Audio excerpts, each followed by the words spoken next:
were eating dinner when my granny asked, "How are you feeling after the anonymous text about you being too ugly to live?" I froze. I had been getting anonymously bullied online ever since I was 11. Most of the time I'd screenshot every text and send it to my dad and granny. But I kept that one a secret. "How do you know about that?" I asked. She tried to laugh and said she was getting mixed up, but I kept pressing her. My dad slowly turned around as the color drained from her face. "Show me your phone, Mom." "This is ridiculous," she said, but her hands were trembling. "I'm trying to help. I've always been trying to help." Dad grabbed the phone from her hands. She lunged for it, but he was already unlocking it with the passcode. "What the F?" he breathed, scrolling through each anonymous text she'd sent. Turns out it had been her all along. "Your face makes me want to vomit," Dad read aloud, his voice shaking. "Everyone at school thinks you're pathetic." He scrolled further, his face growing paler. "Your dead mom would be ashamed of what a slut you became." The words hit me like a physical blow. My biological mother had died of cancer when I was 8. Tears started streaming down my face. "Keep reading," I whispered, my voice cracking. "Read the one from last week." Dad's finger moved across the screen. "Your boyfriend showed me your nudes. Your body is disgusting.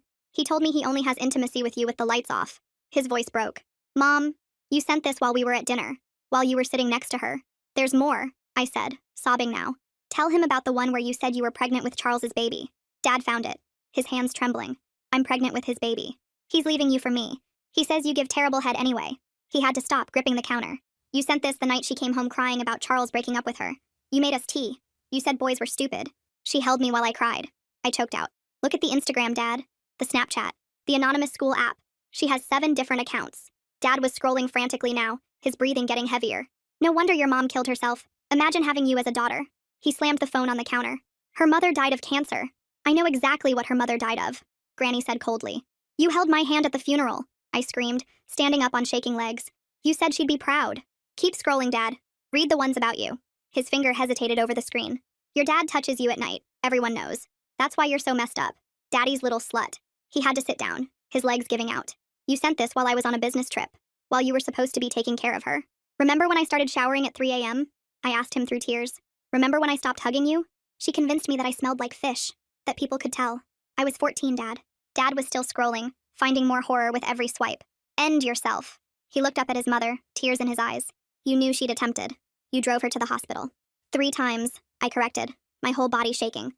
"I tried to die 3 times, and every time she was there with tissues and tea, asking who could be so cruel."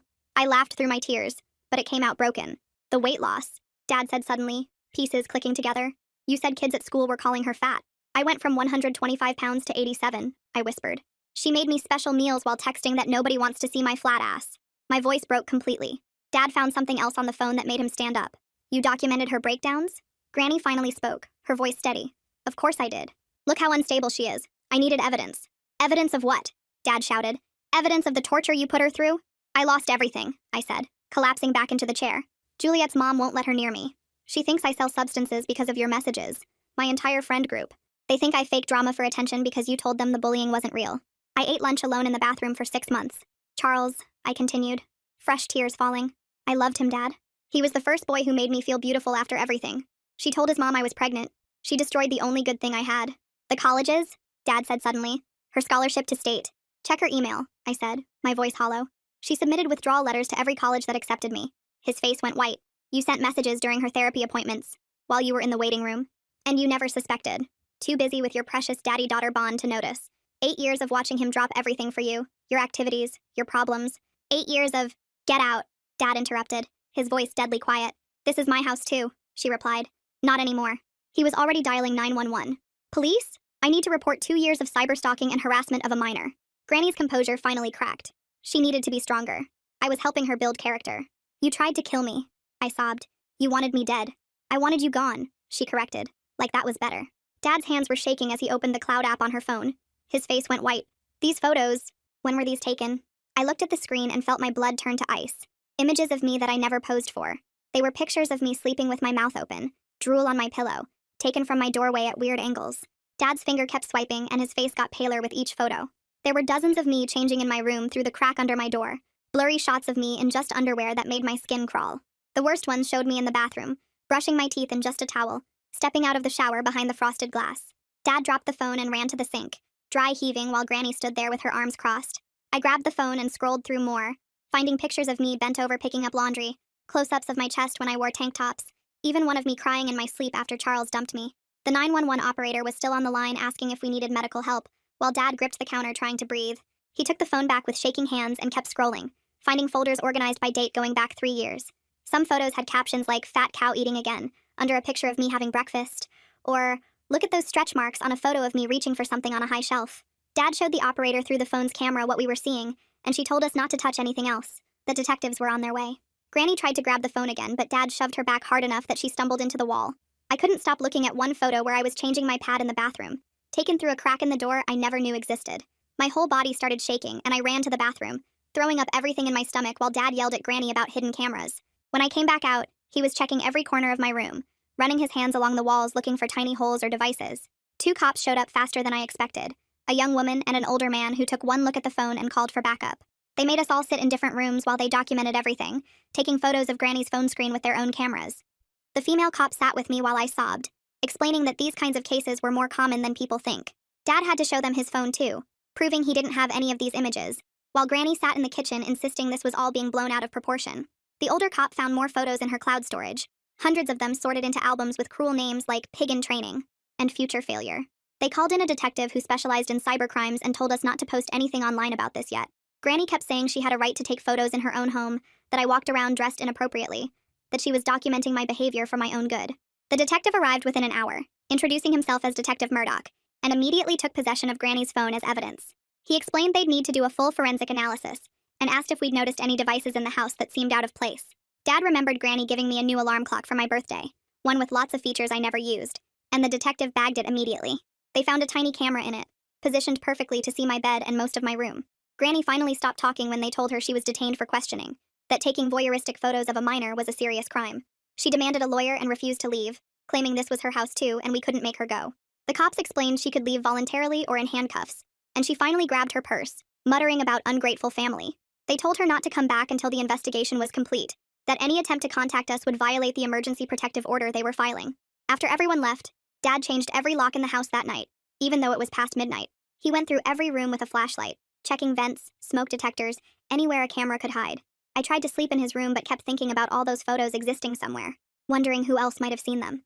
Every time I closed my eyes, I saw myself through her camera lens, vulnerable and exposed in my own home. The worst messages kept replaying in my head, mixing with the image of her watching me through cracks in doors. At 4 in the morning, Dad was sitting on the floor next to the bed, crying harder than I'd ever seen him cry. He kept saying he should have known, should have protected me, should have seen the signs. Detective Murdoch called at 7 sharp, his voice professional but kind as he explained what would happen next. We needed to bring in all our devices, give him access to our cloud accounts, let them trace where the photos might have been shared. Dad immediately started calling the courthouse about a restraining order while I sat there feeling numb and empty. The clerk who helped him fast-tracked everything when she heard it involved cyberstalking of a minor. By noon, we had a temporary order that would keep Granny away for at least 2 weeks. Dad went straight to Home Depot and bought new locks for every door in the house. I watched him drill out the old ones, his jaw tight with focus as metal shavings fell onto the porch. He changed the garage code, the alarm system password, even the Wi-Fi network name and password. Then he started going through the house like a detective, pulling out old routers from the basement, USB drives from drawers, tablets we hadn't used in years. He piled everything in a box for Detective Murdoch, labeling each item with sticky notes about when we got them and who used them. That evening, I sat at the kitchen table with a legal pad, trying to write out a timeline of the bullying for the police. My hand cramped as I filled page after page, starting with the first message when I was 11 about my ugly braces. Each memory stung, but putting them in order, seeing the pattern of when they came, helped me feel less crazy. The messages always got worse after family dinners, or when Dad traveled for work. I highlighted the dates that matched Granny's visits, my stomach turning as the pattern became clear. The next morning, I met with Inez Foster at the school before first period. She had my file spread across her desk, years of notes calling me dramatic and attention-seeking. Her face got redder with each page she turned, crossing out old comments and writing corrections in the margins. She started drafting new letters for my permanent record, explaining the cyberstalking case and how it affected my behavior. She scheduled me for different class times to avoid the main hallways when gossip would be worst. Detective Murdoch came to our house that afternoon with evidence bags and forms. He explained how they'd trace IP addresses from each fake account, how the metadata on photos would show when and where they were taken. I handed over my phone, my hands shaking even though I knew it was necessary. He gave me a basic flip phone for emergencies, showing me how to use it like I was elderly. Dad spent the rest of the day on the phone with college admissions offices, his voice getting hoarse from explaining the same story over and over. Each school wanted different documentation, different forms, different proof that I hadn't actually withdrawn. I could hear him getting frustrated with the bureaucracy, having to spell Granny's name repeatedly, give the case number dozens of times. State University put him on hold for 40 minutes before transferring him to 3 different departments. That night, I barely slept, and at 3 in the morning, I found myself standing in the bathroom with the shower running. The old urge to scrub my skin raw came flooding back, my brain telling me I smelled like fish, just like Granny's messages said. But I remembered what Davina taught me in our emergency session, pressing my feet into the cold tile and naming 5 things I could see: the toilet, the sink, the towel, the soap, the mirror. 4 things I could touch. 3 things I could hear. 2 things I could smell. 1 thing I could taste. The urge passed, and I turned off the water, counting it as a small win. 3 days later, Detective Murdoch called with his first update. The IP addresses from the fake accounts matched Granny's phone, her laptop, and the Wi-Fi at a coffee shop 2 blocks from her gym. He'd pulled security footage showing her there during the exact times the worst messages were sent. Having actual proof made me feel both validated and sick, like finally being believed, but also having to accept it really happened. Word had already spread at the school about the police cars at our house, and rumors flew about everything from drug raids to Dad being arrested. Kids stared at me in the hallways, whispering behind their hands. Someone posted on the school app that I'd finally snapped and attacked someone. Inez arranged for me to enter through the side door and attend classes during different periods, eating lunch in her office instead of the cafeteria. She walked me between classes the first day, glaring at anyone who tried to approach. During my next therapy session, Davina helped me understand what Granny had done using words I'd never heard before. She called it grooming, explaining how predators build trust while secretly harming their victims. She showed me how Granny positioned herself as my protector while being my attacker, making me doubt my own reality. The word abuse felt strange in my mouth when I said it out loud, but Davina kept reinforcing that's exactly what it was. For the first time, I felt angry instead of just sad and broken. Real, hot anger that made my fists clench. 2 weeks into the investigation, Dad was going through old phone bills when he found something. Granny had a second line on her account that we never knew about, active for the past 3 years. The number didn't match any phone we'd seen her use. He called Detective Murdoch immediately, reading off the number while pacing the kitchen. Within hours, Murdoch confirmed that number was linked to 2 of the anonymous accounts. They were building a case that felt airtight, each piece of evidence adding another wall around the truth of what she'd done to me.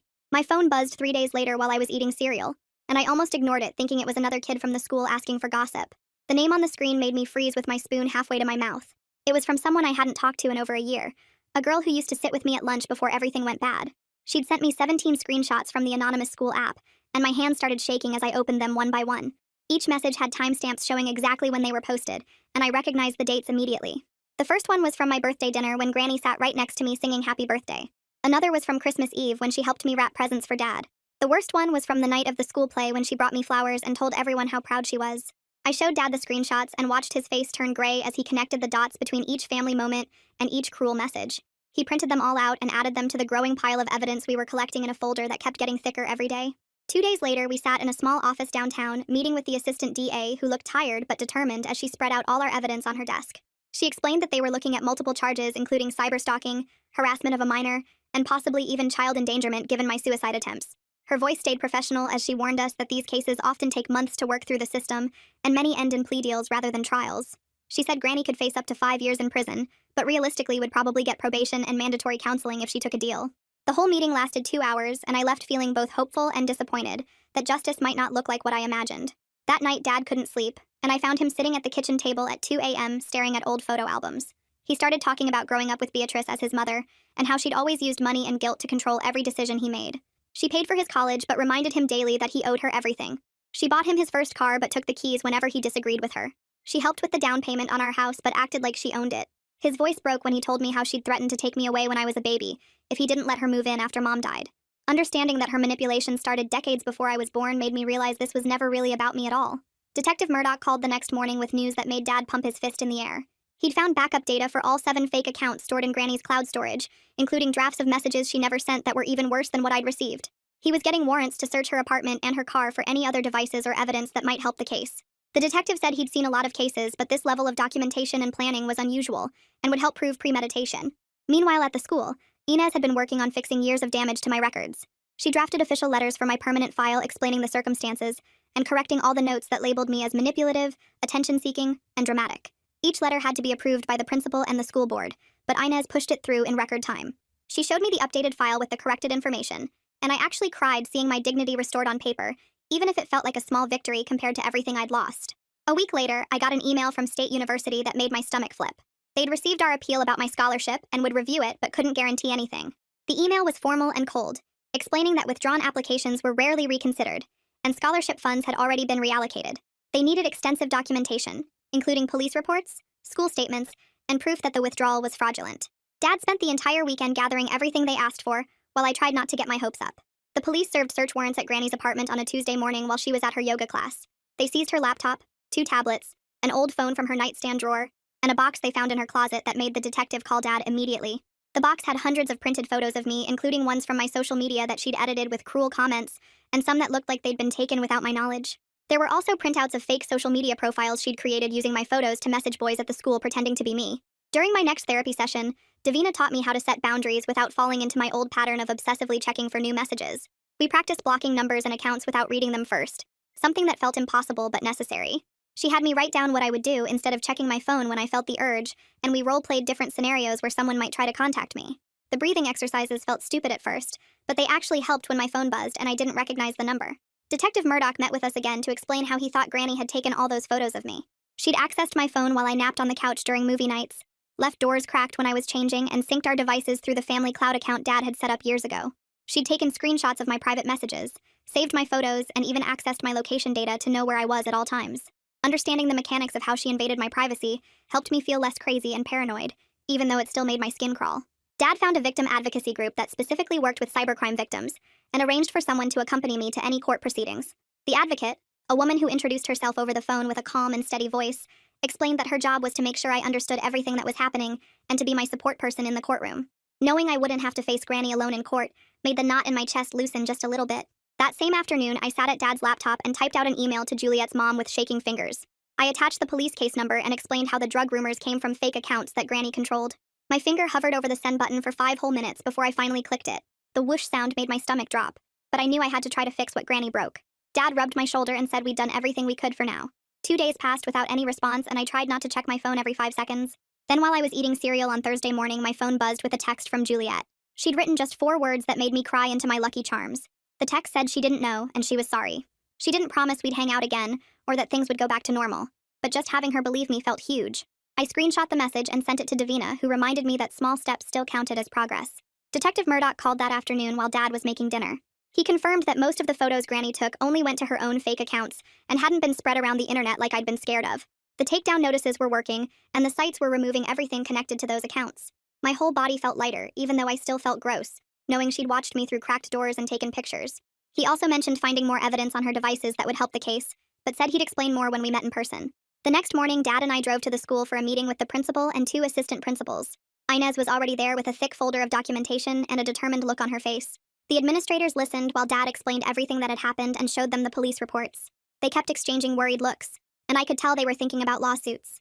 The principal cleared his throat and said they'd update my records immediately to reflect the truth about the bullying. They approved a reduced schedule for the rest of the semester so I could focus on therapy and healing without falling behind. One assistant principal kept apologizing and saying they should have investigated more when I first reported problems. I wanted to scream at them but just nodded and let Dad handle the talking. 3 weeks later, we got notice that Granny's arraignment was scheduled for the following Tuesday. The victim advocate called to prepare me for what would happen and reminded me I didn't have to say anything at this hearing. Tuesday morning came too fast and my hands were sweating as we walked into the courthouse. Granny sat at the defendant's table looking completely calm in a gray suit like this was just another business meeting. Her lawyer stood up and started talking about mental health concerns and family misunderstandings. My face got hot and I could feel my anger building, but the advocate put her hand on my arm to steady me. The judge read the charges and Granny pleaded not guilty, which made Dad grip the bench so hard his knuckles turned white. After the hearing, Davina helped me start writing my victim impact statement for the eventual trial. We sat in her office for 3 hours while I tried to put 8 years of pain into words that a judge would understand. Every sentence felt impossible, but having control over telling my story helped me feel less helpless. I wrote about the weight loss and the suicide attempts, and how she held me while I cried about the same messages she'd sent. Davina helped me organize it so it made sense instead of just being a mess of hurt feelings. A week later, Dad got calls from 2 smaller colleges saying they'd reviewed our appeal about the fraudulent withdrawals. They couldn't offer the same scholarships, but they were willing to reinstate my admission for the fall semester. It wasn't State University with the full ride, but at least I had options again.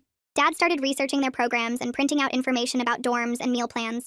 He was trying so hard to give me something to look forward to instead of just focusing on the legal stuff. One evening, Dad showed me an appointment card for his own therapist and explained he'd started going twice a week. He said talking to someone was helping him understand why he never saw the signs and how Granny had manipulated him since he was little. Watching him work on his own stuff made me trust that we were both serious about getting better together. He even bought us both journals to write in when the feelings got too big. Detective Murdoch called with news that made me sit down hard on the kitchen floor. He'd found emails Granny sent to Charles's mother full of lies about me being unstable and dangerous. The emails claimed I was obsessed with Charles and might hurt myself if he broke up with me. There were even fake screenshots she'd created to make it look like I was threatening him.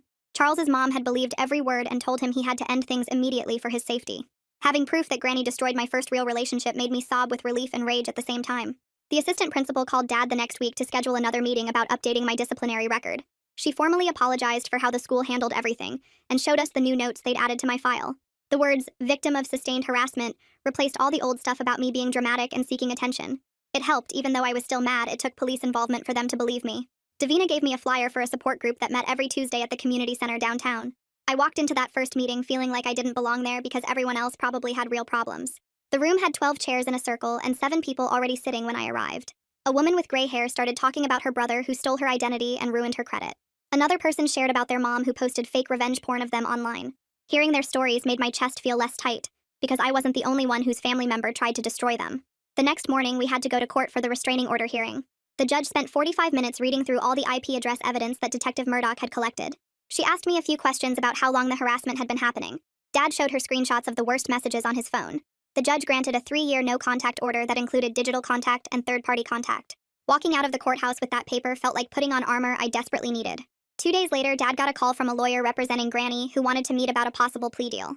We sat in a conference room while the lawyer explained that Granny would plead guilty to digital harassment if we agreed to no jail time. Dad told him we'd think about it, but we both knew avoiding a trial might be better for my mental health.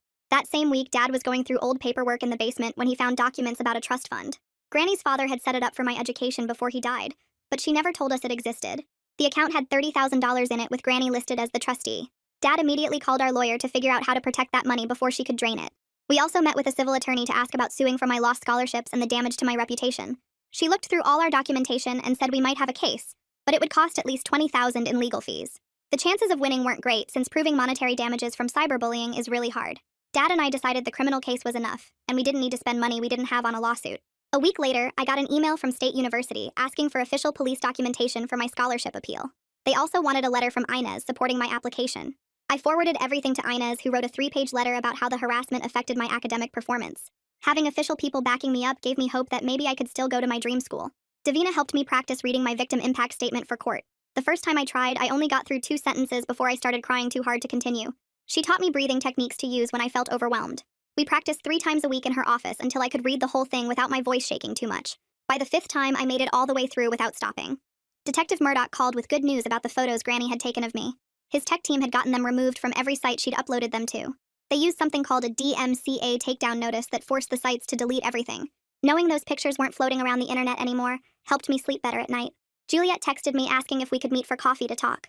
I picked a Starbucks near the mall where we used to hang out before everything fell apart.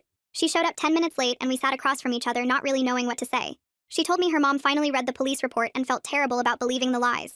I said I understood why she had to protect herself even though it hurt me. We both knew we couldn't go back to being best friends, but at least we could end things without hate between us. She hugged me before she left, and we both knew it was goodbye. Dad spent the next weekend at Granny's storage unit with a moving truck. He took everything valuable, including some antique furniture that belonged to his dad. He also went to the bank and removed her as beneficiary on all his accounts.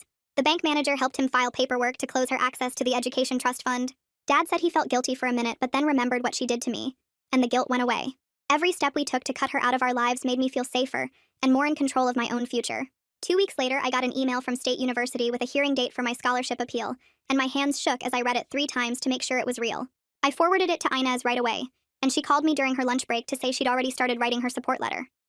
She spent an hour asking me questions about how the harassment affected my grades and attendance so she could include specific examples in her letter. The next morning, she emailed me a copy of what she'd written, and it was 3 pages long with dates and details about every time I'd broken down at the school. Reading someone else describe what happened to me made it feel more real and less like something I'd imagined. I printed out 5 copies of everything for the hearing and organized them in a binder with tabs for each section. Dad helped me practice answering questions the panel might ask, and we went through it until I could explain everything without crying. The plea hearing for Beatrice was scheduled for the same week as my scholarship appeal, and the timing made me more nervous. I spent hours working with Davina on breathing exercises to use if I started panicking during either hearing. She had me write down 3 things I wanted to say at the plea hearing in case I froze up when it was time to speak.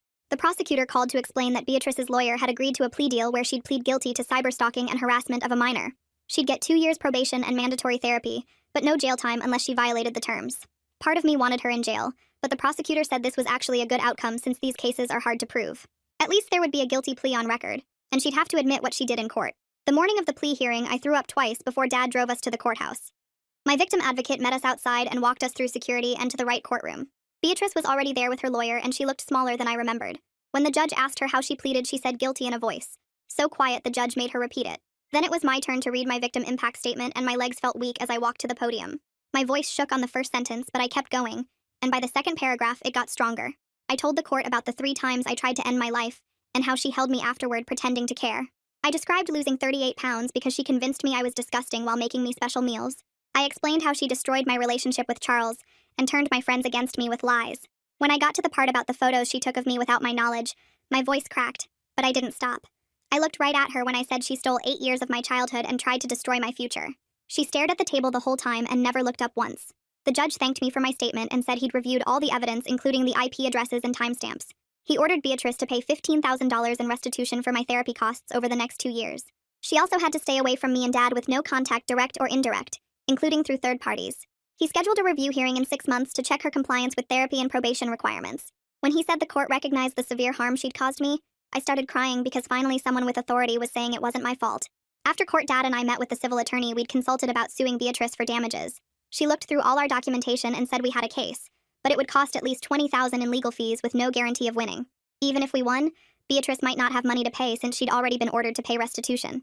The attorney said the criminal conviction and restitution order were actually good outcomes, and a civil suit would just drag everything out for years. Dad and I talked about it in the parking lot and decided we didn't want to spend money we didn't have on a lawsuit. Having her criminal conviction on record was enough, and we needed to focus on moving forward instead of staying stuck in legal battles. That night, I went through my phone and deleted every anonymous app I'd been checking obsessively for new messages. The Yik Yak, Whisper, After School, Lipsy, and 3 others I'd installed to monitor what people were saying about me. Each time I hit delete, it felt like dropping a heavy backpack I'd been carrying for years. I realized I'd been spending hours every day searching for mean messages and preparing myself for the next attack. Without those apps, I had so much extra time and mental space that I didn't know what to do with myself at first. 3 days later was my scholarship appeal hearing at State University, and Dad took the day off work to drive me there. The panel had 5 people, including the financial aid director and the dean of admissions. They'd already reviewed all the documentation, including the police reports and Inez's letter. They asked me about my grades dropping junior year, and I explained how the messages got worse when I started dating Charles. They wanted to know my plan for handling stress in college, and I told them about my therapy and the coping strategies I'd learned. One woman asked what I'd do if I encountered online harassment again, and I said I'd report it immediately instead of hiding it.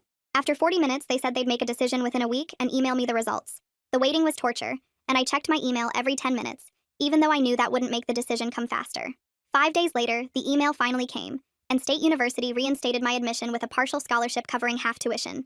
I'd have to maintain a 3.0 GPA and follow a wellness plan that included regular counseling check-ins. It wasn't the full scholarship I'd originally been offered, but it was enough to make college possible with loans and Dad's help.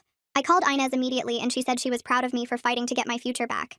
Dad and I drove to State University that weekend to look at dorm options and pay the housing deposit. We picked a dorm on the opposite side of campus from where Beatrice lived, 15 miles away in a different town. The distance made me feel safer, even though the no-contact order should protect me. We paid the deposit right there so I'd have a guaranteed spot for fall semester. On the drive home, Dad said we'd figure out the money and make it work no matter what. The next week, Inez called to say the school was updating my transcript with an official note about extenuating circumstances. It would explain that external factors beyond my control had affected my academic performance junior year. Having that on my permanent record meant other colleges and future employers would understand the grade drop wasn't because I was lazy or didn't care. It felt like getting a piece of my reputation back after Beatrice had tried so hard to destroy it. 2 weeks later, my phone buzzed with a text from Juliet while I was packing boxes for college. She wrote that she was happy I got into state and hoped college would give me the fresh start I deserved. I typed back a simple thank you and wished her luck at her own school. We both knew this was goodbye, but it felt peaceful instead of painful.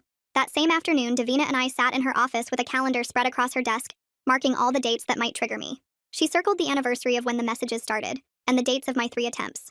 We wrote down specific actions I'd take on those days, like calling Dad or going for a run or watching comedy shows. She gave me a list of warning signs to watch for, like skipping meals or staying up all night checking my phone. We practiced what I'd do if someone tried to contact me anonymously again, and I repeated the steps until they became automatic. 3 days later, Dad came home from his first support group meeting with red eyes, but a lighter expression on his face. He told me there were 12 other people there whose parents had hurt them in different ways. He said hearing their stories helped him understand that the guilt he felt wasn't his fault, and that Beatrice had trained him since childhood to doubt himself. The group leader gave him homework to write down all the times his mother had made him feel crazy for questioning her. Detective Murdoch called the next morning to confirm everything was officially closed with Beatrice's guilty plea recorded in the system. He emailed me a copy of the case closure report for my scholarship file and said he was glad I'd come forward. His voice was warm when he thanked me for being brave enough to report it. That weekend, I went through my entire room with 3 boxes labeled donate, trash, and maybe. The necklace Beatrice gave me for my 16th birthday went in the donate box along with the sweater she knitted last Christmas. I threw away the birthday cards where she'd written about loving me while secretly sending those horrible messages. The photo of us at the beach when I was 10 went in the maybe box because that was before the bullying started. Dad helped me carry everything to the car, and we dropped the donations at Goodwill without talking about what was in the bags. My bedroom felt bigger with all her gifts gone, and I could breathe easier without those reminders staring at me. The morning of my last therapy session before college, Davina had me write down realistic goals on index cards. We kept them simple, like attending all my classes the first week and eating 3 meals a day. She helped me pick one campus club to try to. We looked up their meeting schedule together. We agreed I'd delete all anonymous apps and avoid any platforms where people could contact me without using real names. She taught me how to recognize when I was spiraling and gave me a worksheet to fill out when anxiety hit. We practiced saying no to things that felt unsafe, and she reminded me that protecting myself wasn't being weak. 2 months later on move-in day, Dad carried boxes up 3 flights of stairs to my dorm room while I arranged my desk supplies. We hung string lights around the window and set up my laptop on the desk facing away from the door so no one could look over my shoulder. He helped me test all the locks and showed me how to use the pepper spray he'd bought. We found the campus counseling center together, and I made an appointment for the following week. When everything was unpacked, we sat on my narrow dorm bed and agreed to video calls every Sunday at 4. He promised not to ask too many questions if I promised to tell him when things got hard. We hugged for a long time before he left, and I watched from my window as he walked back to his car. 20 minutes later, I was heading to freshman orientation when my phone buzzed with a notification from an anonymous messaging app I'd forgotten to delete. My finger hovered over it for half a second, before I held down the icon and deleted the entire app without reading the message. The girl walking next to me asked if I was coming to the icebreaker games, and I said yes, sliding my phone into my pocket. We walked into the student center together where hundreds of freshmen were getting name tags and free t-shirts. I grabbed a slice of pizza and sat at a table with 5 other kids from my floor. Nobody there knew anything about Beatrice or the messages or the court case. They just saw another nervous freshman trying to figure out college. When someone asked where I was from, I gave a normal answer without mentioning anything that had happened. The orientation leader started explaining the campus bus system, and I pulled out my notebook to write down the routes. My phone stayed silent in my pocket, and I didn't check it once during the entire 3-hour program. Well, folks, that's been quite a ride. Really appreciate you hanging out with me and letting me ramble through all these thoughts today. It's been fun wondering about it all together. If you made it to the end, drop a comment. I love reading all your comments. When did one of the boys get sent to prison? Lamont had the biggest crush on this quiet girl named Sherry, who always sat in the back of our psych class. Lamont wasn't just nice to Sherry, though, because he was that genuinely sweet guy who helped everyone with homework and remembered people's birthdays. Sherry was the type of girl who wore oversized hoodies and kept her earbuds in between classes. She'd sketch in her notebooks during lunch instead of sitting with other people. She wasn't unfriendly or anything, just really kept to herself. Lamont noticed her the first week of junior year, and from that point on, he was completely hooked. Lamont started doing these romantic gestures that everyone thought were adorable. He figured out which locker was hers and started leaving single flowers in the vents every Monday morning. Not roses or anything expensive, just pretty wildflowers he'd pick on his way to school. Sherry would find them and tuck them into her backpack without saying anything, but you could sometimes see her smell them when she thought nobody was looking. Then Lamont stepped up his game and started writing her poems. He'd fold them into tiny origami shapes and slip them through her locker vents, too. The poems weren't cheesy or weird, just sweet little observations about her drawings or how she always wore mismatched socks. Other girls in our grade were jealous, saying they wished someone would notice little details about them like that. Everyone was rooting for Lamont to finally ask Sherry out. He'd been doing the flower and poem thing for 3 months, and we all figured Sherry must have known who they were from. Lamont wasn't exactly subtle about his crush, since he'd stare at her during class and always tried to be her lab partner. Even the teachers seemed to notice and would pair them together for projects. Things escalated when Lamont started leaving more elaborate gifts. He found out Sherry loved this specific Japanese candy and ordered a bunch online to leave in her locker. He made her a playlist on Spotify and wrote the link on decorative paper. One time, he even left a small succulent plant with a note saying it reminded him of her because it was beautiful and didn't need much attention to thrive. The whole school was invested in their story by this point. People would whisper about whether Sherry would ever acknowledge Lamont's efforts or if she even knew who was leaving the gifts. Some kids thought she was playing hard to get, while others said she was just too shy to respond. Lamont's friends kept encouraging him to just talk to her directly, but he said he wanted to be patient. Then, on a regular Thursday morning, everything went insane. We were in second period when we heard shouting in the hallway, and everyone rushed to the classroom doors to see what was happening. 2 police officers were walking Lamont out of the building in actual handcuffs. His face was bright red, and he kept his head down while teachers tried to move students back to their classrooms. Nobody could concentrate for the rest of the day. Rumors flew around about what Lamont could have possibly done. Some people thought maybe he'd been caught with drugs, but that didn't make sense because Lamont was straight edge.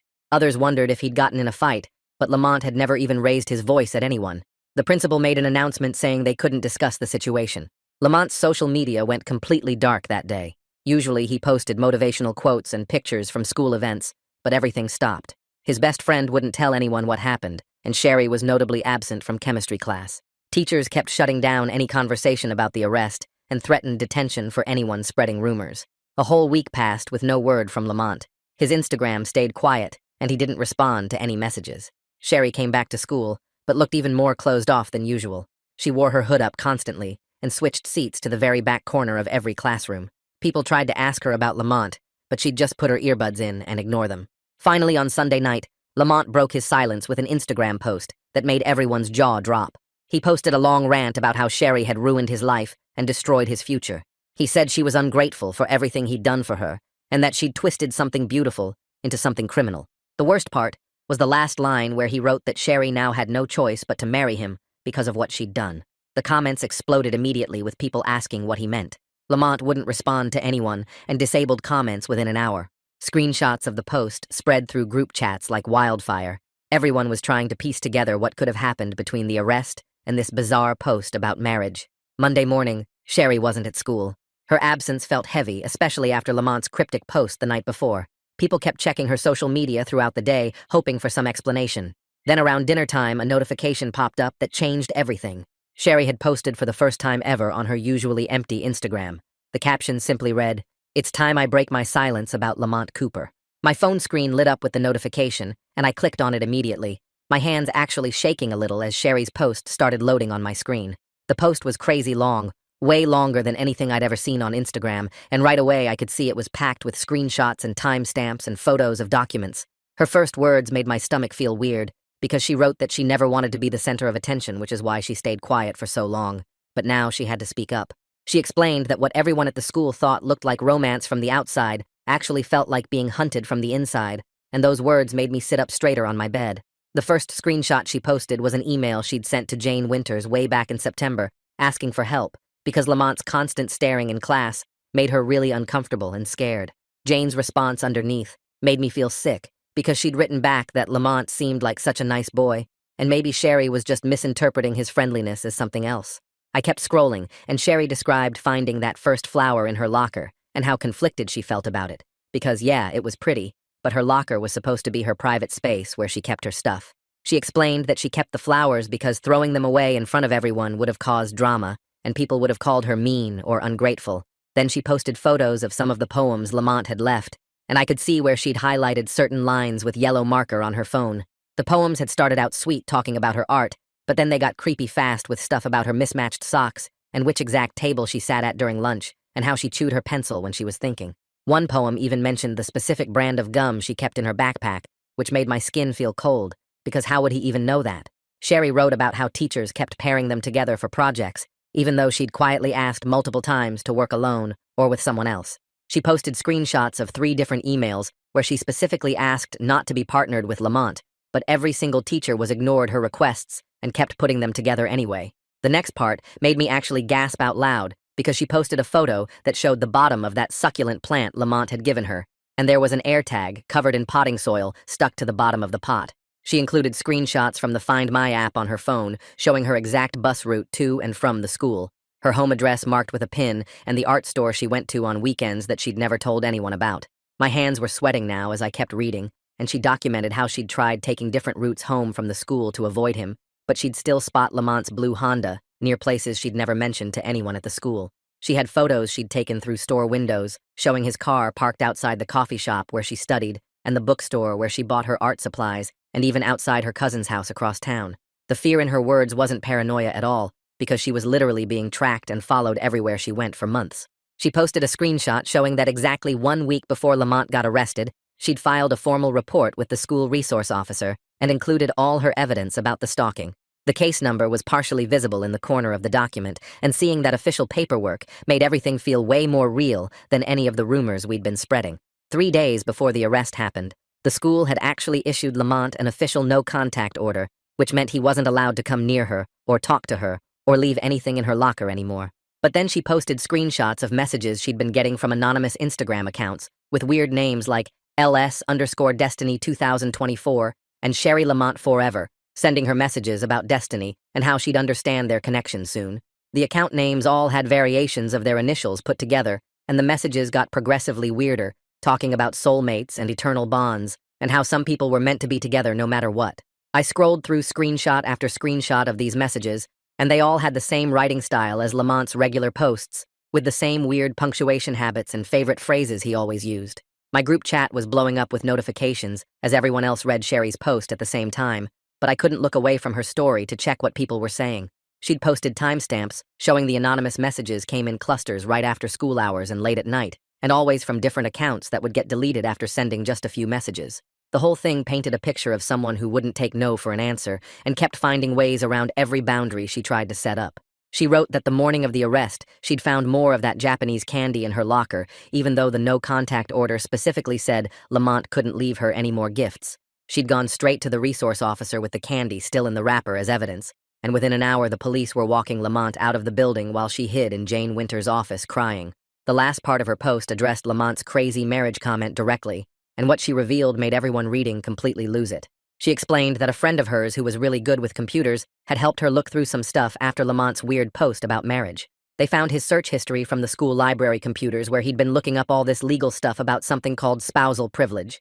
The screenshots she posted showed searches like, "Can wife testify against husband?" and "Marriage prevents testimony criminal case," and "How to marry someone quickly without consent." My stomach turned reading those search terms because they painted such a creepy picture of what Lamont was thinking.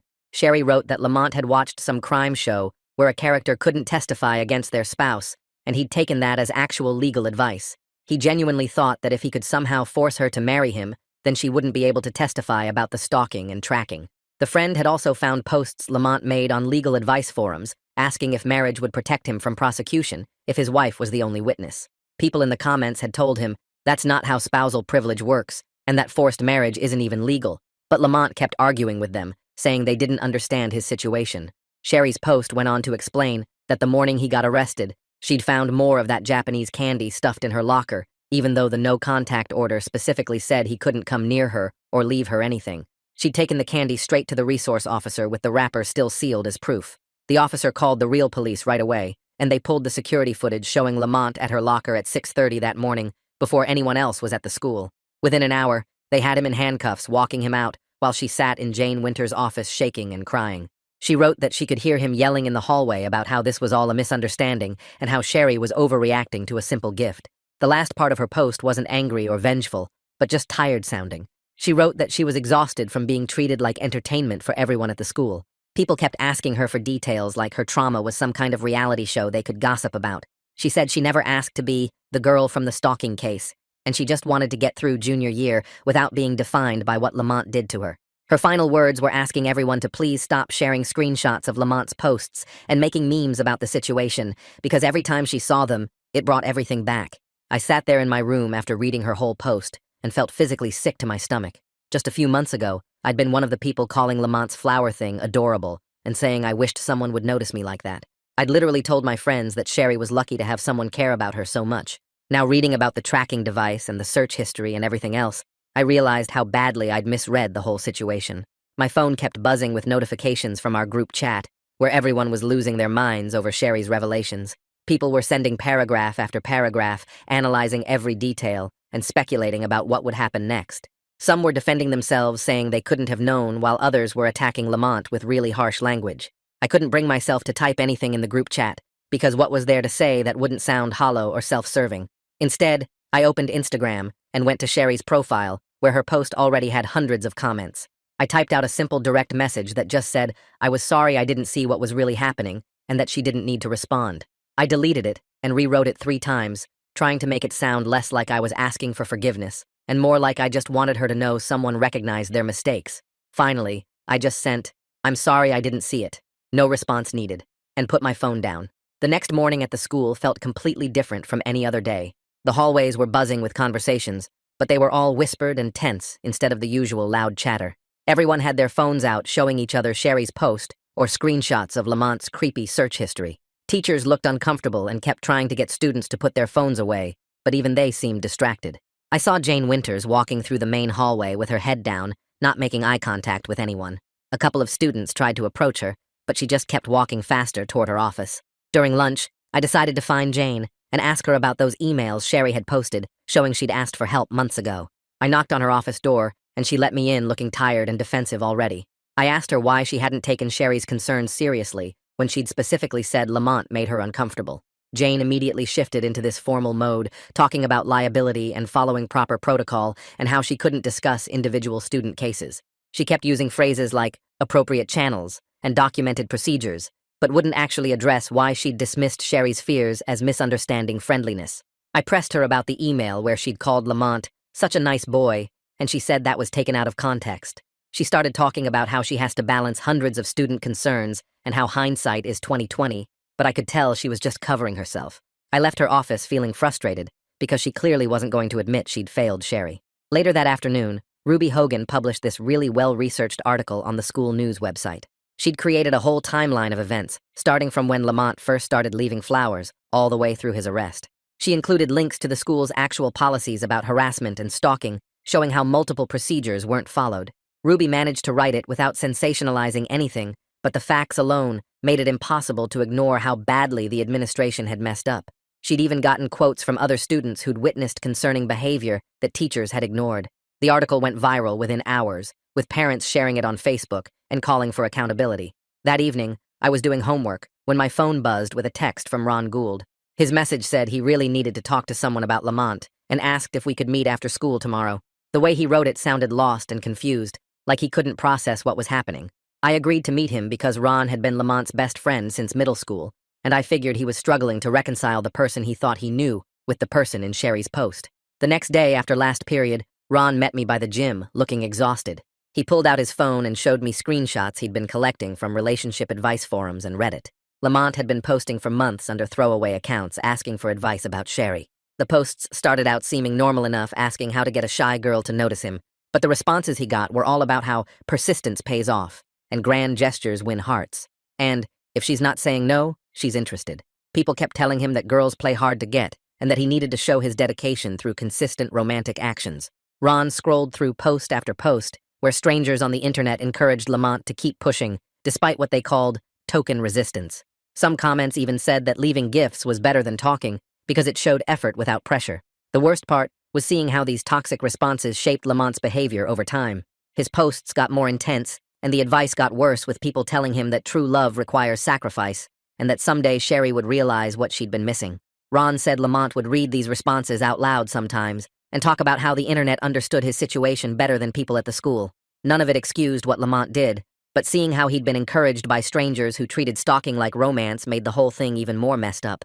Ron put his phone away and stared at the ground for a long moment before telling me something that made my blood run cold.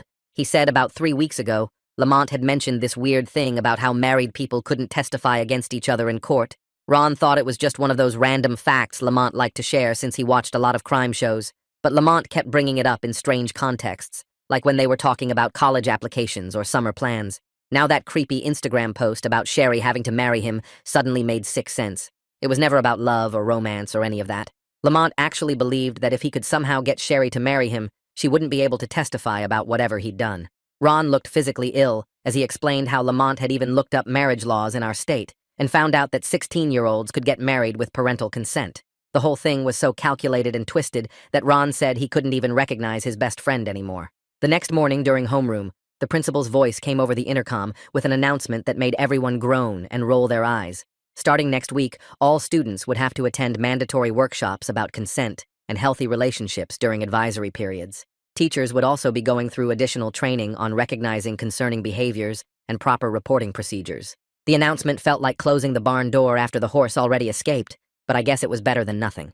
Some kids complained about losing free periods, while others whispered that this was all because of the Lamont situation.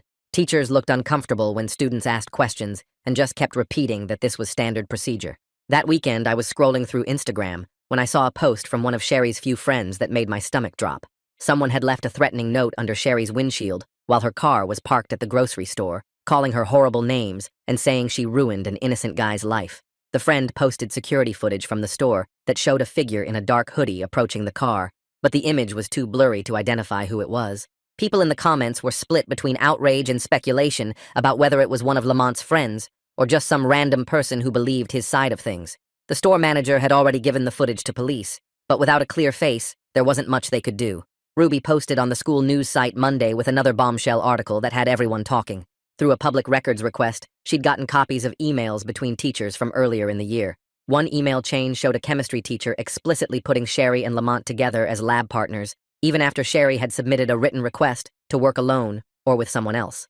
The teacher had actually written that pairing them would be good for Sherry because it would help her come out of her shell and make friends. Another email showed the same teacher telling other staff that Lamont was such a sweet boy for trying to befriend the quiet girl. Ruby's article pointed out how these decisions completely were ignored, Sherry's stated preferences, and created situations where she was forced to interact with someone who made her uncomfortable. Parents started sharing the article on Facebook, demanding to know why student requests were being ignored. Later that week, I heard from a friend who worked in the main office that Jane had a private meeting with Sherry and her parents. Apparently, Jane apologized for not taking Sherry's concerns seriously and worked out a whole plan for academic accommodations. Sherry would get extended deadlines on assignments she missed, could take tests in a separate quiet room, and wouldn't be penalized for any absences related to the legal proceedings. My friend said Sherry looked exhausted during the meeting, and her mom had to do most of the talking. The accommodations were good, but everyone knew they couldn't undo months of Jane dismissing Sherry's complaints and telling her to give Lamont a chance. The juvenile court scheduled Lamont's arraignment for the following Tuesday, and word spread quickly through school. A victim services coordinator had met with Sherry to explain her rights in the legal process and what to expect during the proceedings. She wouldn't have to be in the same room as Lamont and could provide her statement through video or written form if she wanted. The coordinator also helped set up counseling services and made sure Sherry knew about the protective order that was already in place. Everything moved slowly through the system, but at least things were actually happening now. Wednesday evening, I decided to attend the school board meeting after my mom said parents were planning to speak about the situation. The auditorium was packed with angry parents and concerned community members. Some parents stood up to defend Lamont, saying he was just a confused kid who didn't understand boundaries and deserved a second chance. Others demanded real accountability and wanted to know how the school had failed so badly at protecting a student who asked for help multiple times. One dad actually said boys will be boys before getting shouted down by other parents. The board members looked overwhelmed and kept saying they couldn't comment on ongoing legal matters. The meeting went on for 3 hours with people getting more heated as time went on. A woman named Aitana, who introduced herself as the juvenile probation officer assigned to the case, submitted a report to the court that Ruby somehow got details about. The report recommended strict conditions for Lamont, including mandatory counseling twice a week, electronic monitoring to ensure he stayed away from Sherry, and absolutely no contact through any means including social media or third parties. Aitana had interviewed multiple people and reviewed all the evidence before concluding that Lamont posed a continued risk without intensive intervention. Her report took the situation seriously, in a way that felt like the first real acknowledgement of how bad things were. The hearing happened the next Thursday, and even though it was closed to the public, Ruby managed to piece together what happened from court records and people who were there. The judge extended the protective order for a full year and approved a diversion program for Lamont that meant he could avoid formal charges if he completed all the requirements. Sherry gave a victim impact statement that someone later told Ruby was incredibly powerful but heartbreaking to hear. She talked about how she couldn't sleep, had panic attacks in the hallways, and felt like she was punished for simply wanting to be left alone. The judge took her statement seriously and made it clear that any violation of the program requirements would result in immediate prosecution.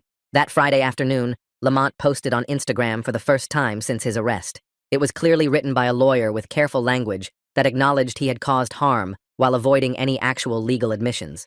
He wrote that he was committed to learning and growing from this experience and apologized for any distress his actions may have caused. Comments were disabled, but screenshots immediately started circulating through group chats. Some people thought it was genuine, while others called it fake and manipulative. A few of Lamont's friends shared it with supportive captions, but most people stayed quiet about it. The next Monday morning, I noticed new signs posted on every locker bay, saying students needed written permission from the office to access any locker besides their own.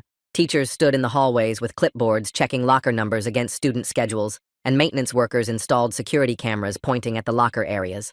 The principal sent out an email explaining the new policy required staff signatures for any locker access, and students caught breaking into other lockers would face immediate suspension.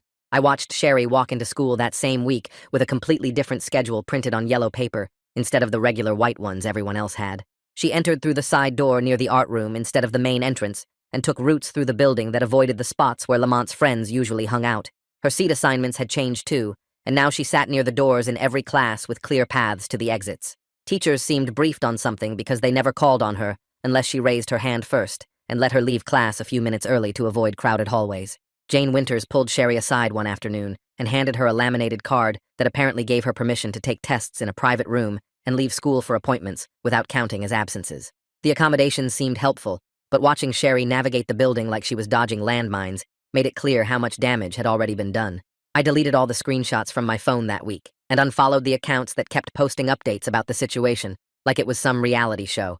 My friends asked why I wasn't participating in the group chat discussions anymore, but I just said I was tired of the drama. Ron texted me Thursday, asking if we could talk after school, and when we met up, he told me he'd started seeing a therapist twice a week. He said the sessions were helping him understand why he never questioned Lamont's behavior and how he'd ignored red flags because he wanted to believe his friend was just romantic.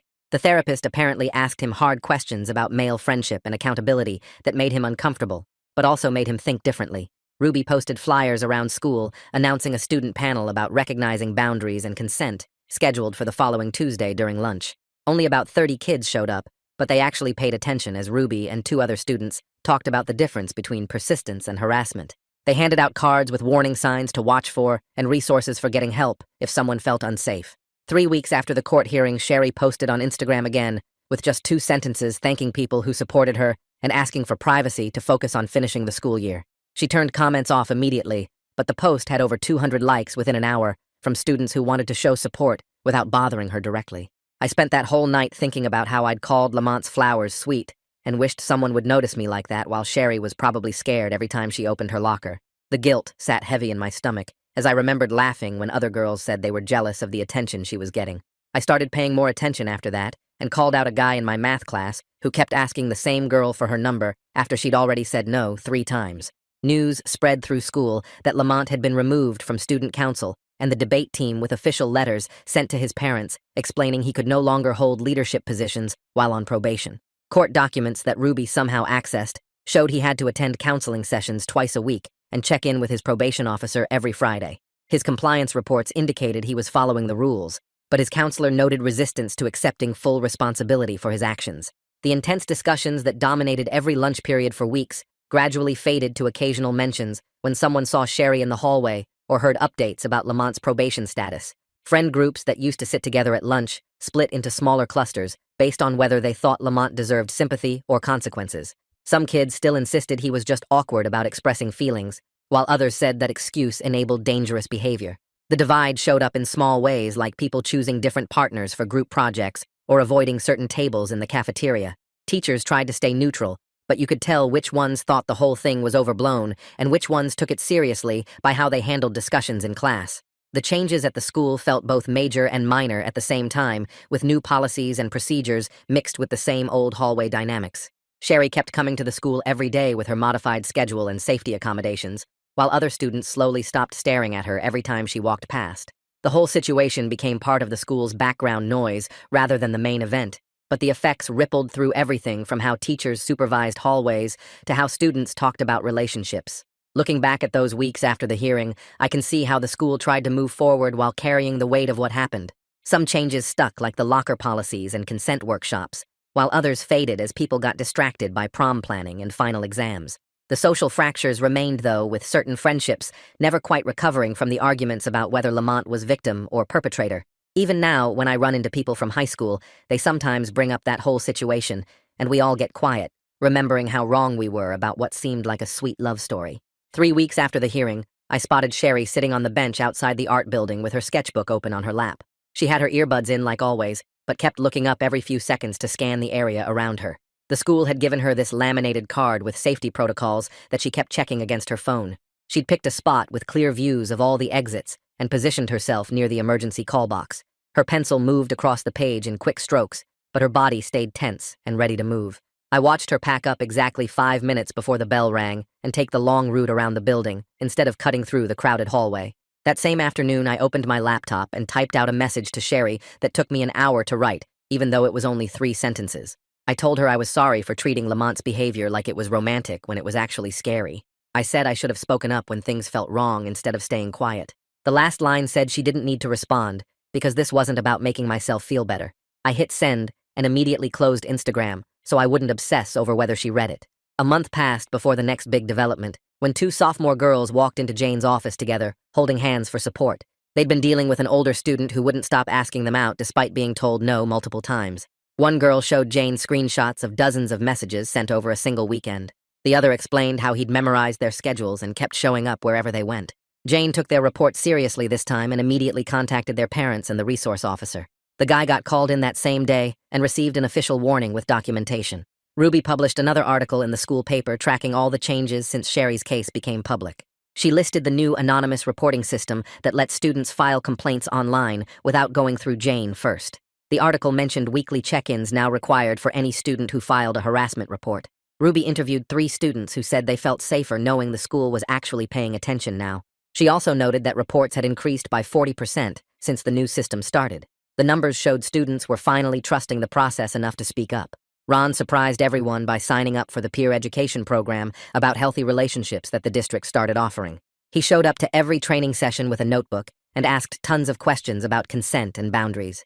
The program coordinator said Ron was one of their most engaged participants. He started giving presentations to freshmen about recognizing when persistence becomes harassment. Ron would stand in front of these classes and admit he'd thought his best friend was just being romantic. He'd explain how he missed the warning signs because he bought into the same myths about love that everyone else did. The younger students listened to him more than they listened to the adults because he was honest about his mistakes. The counseling department announced they were hiring 2 new counselors, specifically trained in stalking and harassment cases. They converted an old storage room into a private meeting space where students could report issues without being seen entering Jane's main office. The new counselors started running support groups for students dealing with unwanted attention. They also created early intervention programs for students showing concerning behavior patterns before things escalated. The changes felt real when I saw kids actually using these resources instead of just suffering in silence. Sherry's grades started climbing back up once her accommodations kicked in properly. She could take tests in a quiet room without worrying about who might be watching her. Teachers gave her extensions when her anxiety made it hard to focus. Her art teacher submitted her portfolio to a state competition without telling her, and she ended up winning 3rd place. The recognition came with a scholarship offer for summer art programs at the local college. When they announced her name at the assembly, she actually smiled for the first time in months. Lamont's parents shocked everyone by publicly acknowledging their son's behavior and taking responsibility for missing the signs. They donated $10,000 to start a consent education fund at our school. His mom wrote a letter to the school board, saying they should have recognized their son needed help when teachers kept forcing Sherry to work with him.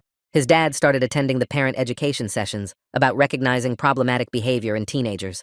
They never made excuses or tried to minimize what Lamont did. Their accountability helped other parents realize they needed to pay closer attention to their own kids. I started noticing myself speaking up in conversations when friends said stuff that used to seem normal. When someone joked about wearing a girl down until she said yes, I'd point out how creepy that actually sounded. My friends would get defensive at first, but then usually admitted I had a point. These small corrections happened daily in hallways and lunch tables and group chats. Each time someone reconsidered their words, it felt like the culture was shifting just a little bit.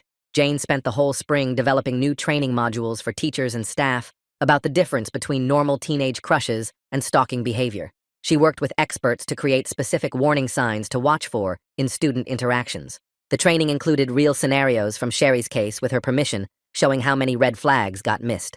Every staff member had to complete the training and pass a test showing they understood the material. Jane presented the modules at a state education conference, and other schools started requesting copies. The program won an award for innovative approaches to student safety. By the end of the school year, these changes had become part of normal operations rather than special responses to one incident. Spring semester rolled around, and the whole vibe at the school felt different in ways that were hard to explain but easy to notice. Kids actually stopped when they saw someone looking uncomfortable instead of just walking by. The new reporting system got used regularly, and teachers took every complaint seriously now. I watched a sophomore girl tell a teacher about a senior who kept following her to her car, and within 10 minutes the school resource officer was walking that senior to the office. People started calling out creepy behavior in the hallways without worrying about being labeled a snitch. Sherry had applied to this art program at the community college that let advanced high school students take real college classes. She got accepted in February and started going there 3 afternoons a week instead of taking electives at our school. The college students there only knew her as the talented girl who could draw anything from memory. She posted pictures of her new art projects on Instagram, and you could see her relaxing in photos for the first time all year. Her shoulders weren't hunched up anymore, and she actually smiled in some shots. Ron and I ended up hanging out way more than either of us expected after everything that happened. We'd grab food after school and talk about how we'd both been blind to what was really going on with Lamont. He helped me recognize other times I'd stayed quiet when I should have spoken up. I pushed him to stop making excuses for guys in our friend group who said sketchy stuff about girls. We kept each other honest about our past mistakes without letting each other wallow in guilt. Sometimes we'd work on homework together, and the conversation would drift to how we wanted to be different in college. Lamont's counselor sent a letter to the court in March saying he'd completed his program requirements. The letter apparently included a full accountability statement where Lamont admitted to tracking Sherry and acknowledged the fear he'd caused her. His therapist wrote that Lamont was starting to understand how his actions were about control rather than love. The judge accepted the letter as part of his probation compliance. Nobody saw the actual letter except court officials, but knowing it existed felt like progress. Our school got picked for a state grant worth $50,000 to develop comprehensive consent education programs. The application Jane submitted included all the policy changes we'd made, plus statistics showing decreased harassment reports and increased help-seeking behavior. The state education department wanted to use our program as a model for other schools. Local news covered the grant announcement and interviewed Jane about how one student's courage to speak up created positive change for everyone. Ruby's investigative articles about the whole situation caught the attention of several journalism programs.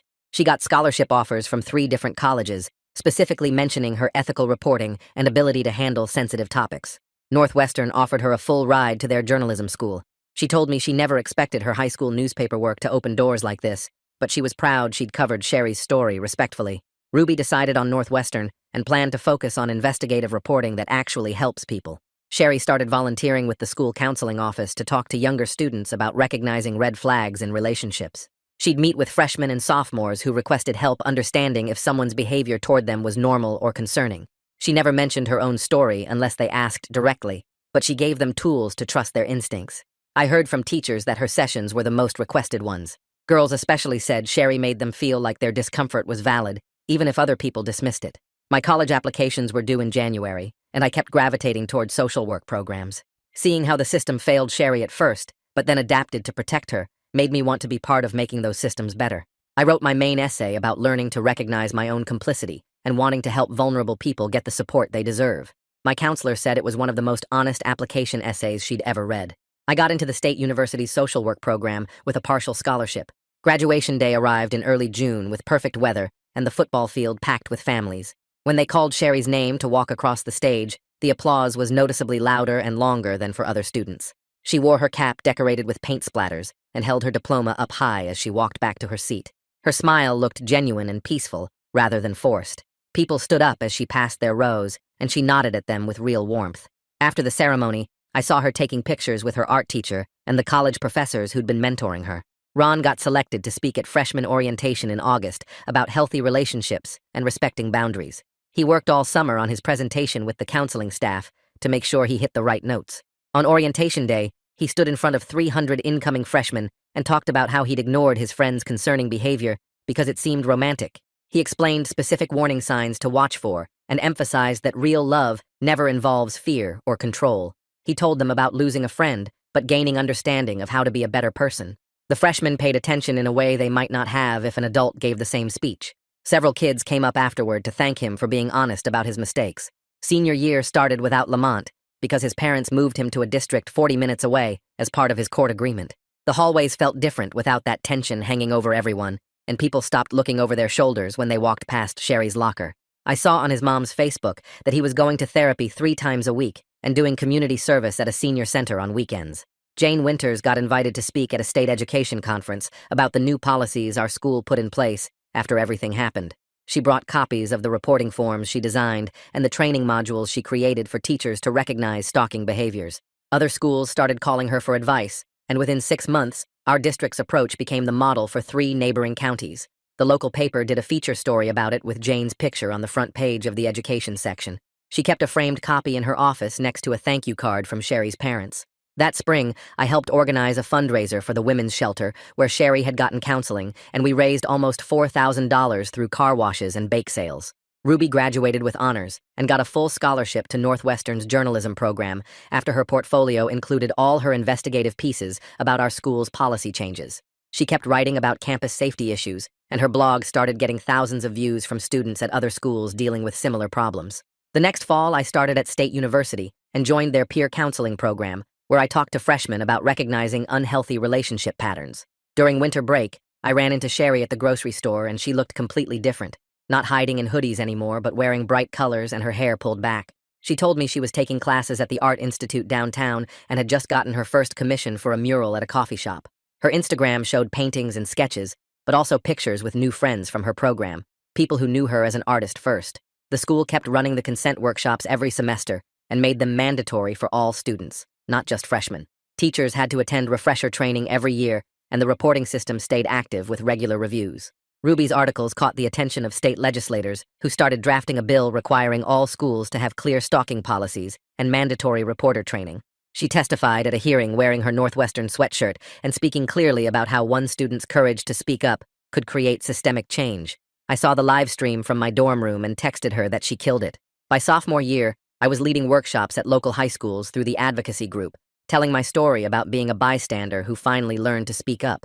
Kids would ask questions about why I didn't say something sooner, and I'd be honest about thinking it was romantic instead of recognizing the red flags. One girl came up after a session crying because she realized her friend was going through something similar, and she'd been calling it cute. We connected her with the school counselor that same day. Sherry's art exhibition opened at a gallery near campus the summer after my junior year. The pieces weren't all dark or about trauma, but you could see themes of reclaiming space and finding voice through abstract colors and bold strokes. She stood by her biggest piece, a canvas covered in layers of paint that looked chaotic up close, but formed a phoenix from far away. People bought almost every piece, and she donated part of the proceeds to organizations that help stalking victims. I bought a small painting of a girl standing in an open doorway with light streaming in. She signed it with a note thanking me for eventually doing the right thing, even though it took time. Jane Winters retired that year, but not before training her replacement extensively on the protocols she'd developed. The new counselor kept Jane's systems in place and even expanded them to include online harassment policies. At Jane's retirement party, she gave a speech about how Sherry's bravery had transformed not just their school, but dozens of others. Someone recorded it, and it went viral on education Twitter, with teachers sharing their own stories of implementing similar changes. Ruby won a journalism award for her series on institutional responses to stalking and used the prize money to start a nonprofit focused on student journalism that holds schools accountable. She hired recent graduates to investigate and report on safety issues at schools across the state. Their first investigation led to policy changes at 12 different districts. Sherry sent me a message last month with a photo from her new apartment near the art school where she's finishing her degree. She's dating someone she met at a gallery opening who respects when she needs space and celebrates her independence. In the photo, she's laughing at something off camera, and she looks genuinely happy in a way I never saw during high school.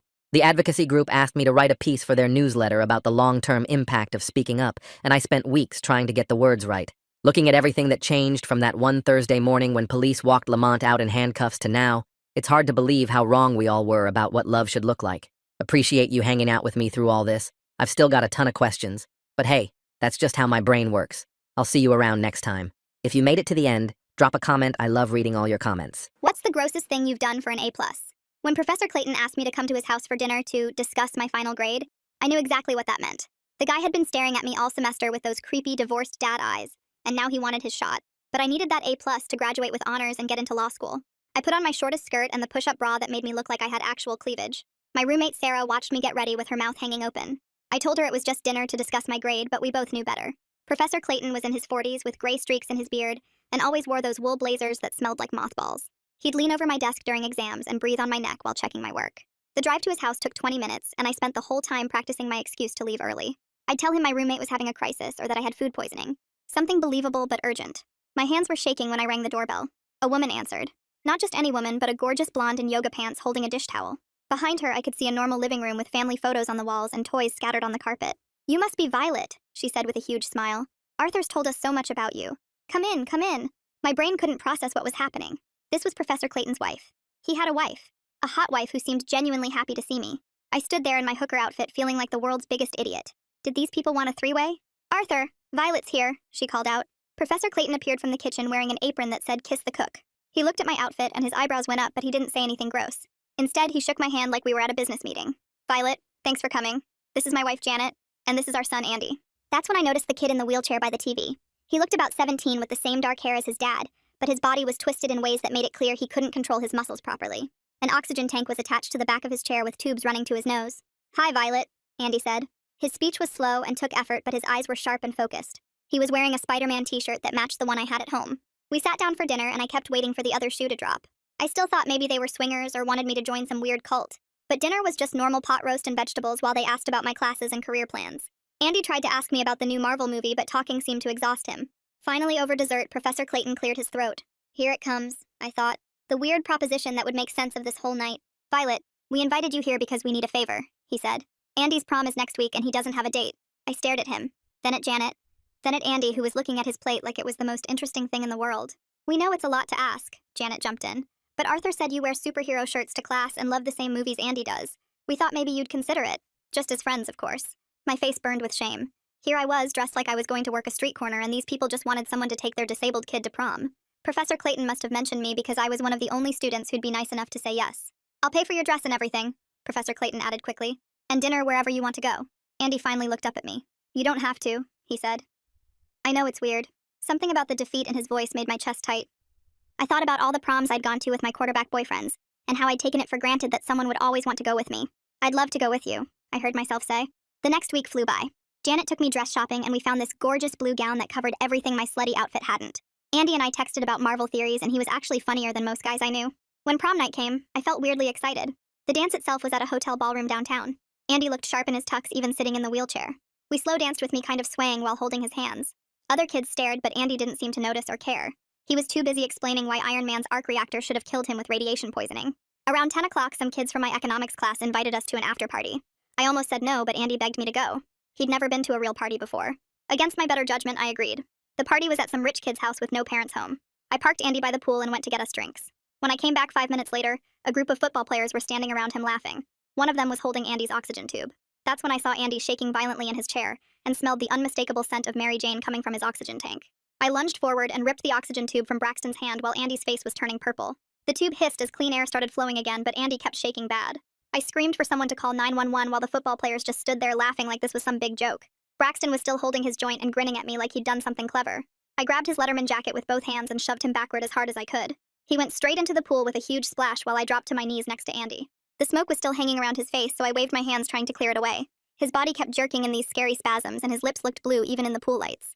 The other players backed away when they saw Braxton thrashing in the water. I kept one hand on Andy's shoulder to steady him while yelling that Braxton was going to jail for this. Someone must have actually called because I heard sirens getting closer. The paramedics rushed through the backyard gate with their equipment bags and went straight to Andy. They put a new oxygen mask on his face and checked his pulse while asking me what happened. I explained about the smoke in his oxygen line while they loaded him onto a stretcher. They moved fast but careful, keeping his head stable while wheeling him to the ambulance. I climbed in the back with them and held Andy's hand while one paramedic started an IV. My hands were shaking as I called Janet from my phone. She answered on the second ring, sounding happy until she heard my voice crack. I told her Andy was on the way to the hospital and something bad happened at the party. She said they'd meet us there and hung up. The paramedic kept checking Andy's oxygen levels and writing stuff on a clipboard. Andy's eyes were closed, but he squeezed my hand a little, which made me feel better. At the hospital, they rushed him straight through the emergency room doors while I had to stay in the waiting area. I paced back and forth in my blue prom dress, feeling sick to my stomach. Other people stared at me, but I didn't care. Professor Clayton and Janet burst through the doors about 10 minutes later, looking terrified.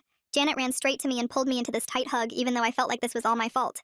She kept asking if I was okay while Professor Clayton went to the desk demanding information about Andy. A police officer showed up and asked me to give a statement about what happened. I sat down with him in a corner and told him everything I could remember. I gave him Braxton's full name and described exactly how he was holding the oxygen tube when I found them. The officer wrote everything down and asked for other witness names. I listed every person I recognized from the party, even if I wasn't sure they saw what happened. My phone started going crazy with notifications from kids who were at the party. Someone had already posted a video that showed part of what happened by the pool. You could see Braxton standing over Andy's wheelchair and hear people laughing in the background. I screenshot everything before it could disappear, my fingers shaking as I saved each image and video. More messages kept coming in, some asking if Andy was okay, and others calling me dramatic. I ignored the mean ones and kept saving anything that looked like evidence. The officer gave me his card and said a detective would probably want to talk to me later. After what felt like forever, a nurse came out to talk to us. Her name tag said Gita Mercado, and she had this calm way of talking that made me feel less panicked. She explained that forcing pot smoke through Andy's oxygen line could have caused serious respiratory failure. His lungs were already weak, and the smoke could have shut down his breathing completely.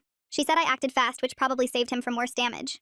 Andy would need to stay for monitoring for at least 24 hours to make sure his oxygen levels stayed stable.